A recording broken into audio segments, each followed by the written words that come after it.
Ada baiknya di dalam 1 tahun ada 1 hari kita mengingat bahwa Tuhan pernah jadi manusia, melawat kita untuk membebaskan kita dari dosa-dosa kita.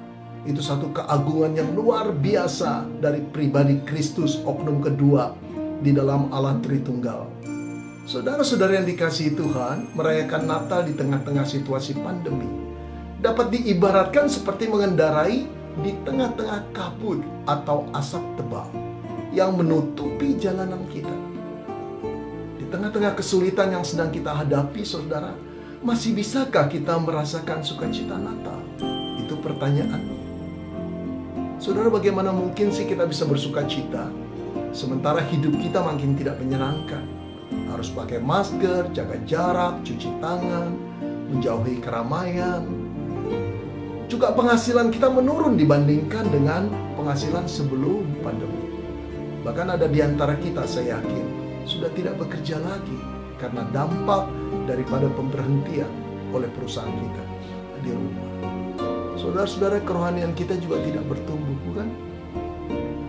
Ada rasa tidak bergairah untuk mengikuti ibadah online, baca Alkitab, berdoa dan melayani Tuhan.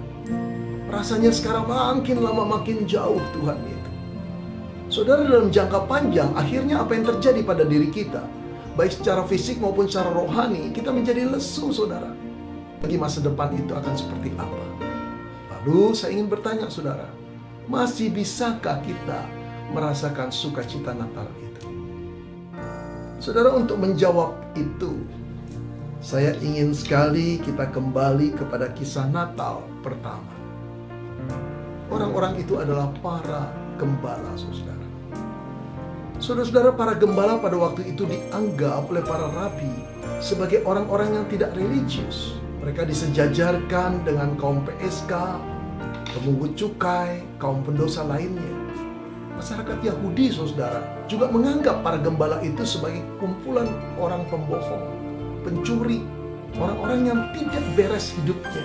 Tetapi di tengah-tengah ketakutan mereka, suara malaikat Tuhan itu berkata, "Jangan takut, sebab sesungguhnya aku memberitakan kepadamu kesukaan besar untuk seluruh bangsa."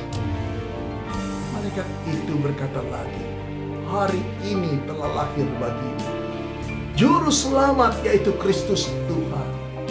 Saudara, ternyata berita kesukaan itu adalah berita kelahiran Sang Juru Selamat, Sang Mesias yang dijanjikan Allah kepada orang-orang Yahudi ribuan tahun lamanya.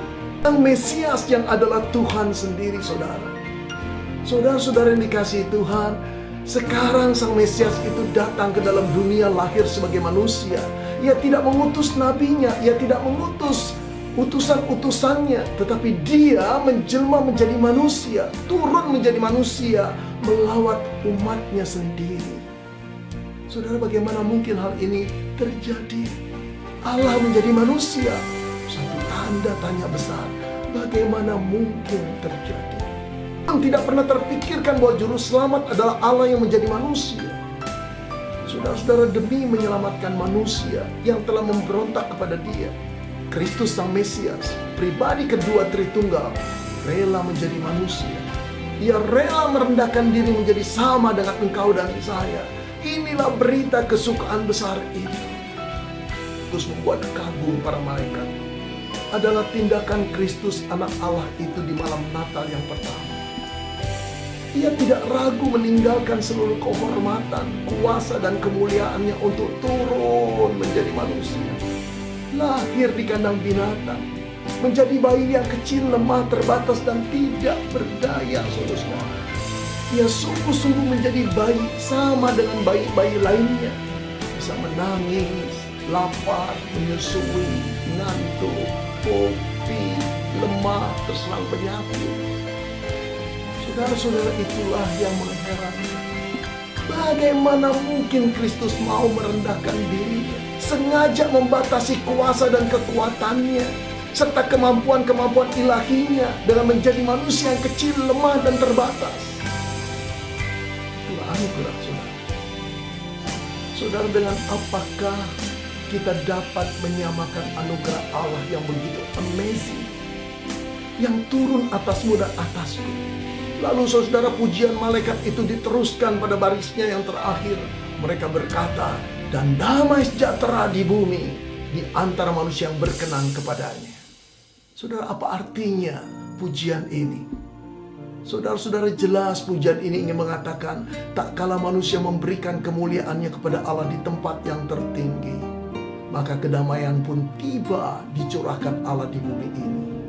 Tak kala manusia menempatkan Allah pada tempat yang utama dalam kehidupan mereka, maka damai sejahtera Allah akan menjadi bagian hidup mereka. Tak kala kita semua merayakan Natal dengan menempatkan Yesus lebih daripada semua keperluan kita, maka damai dan sukacita Natal akan tetap menjadi bagian kita.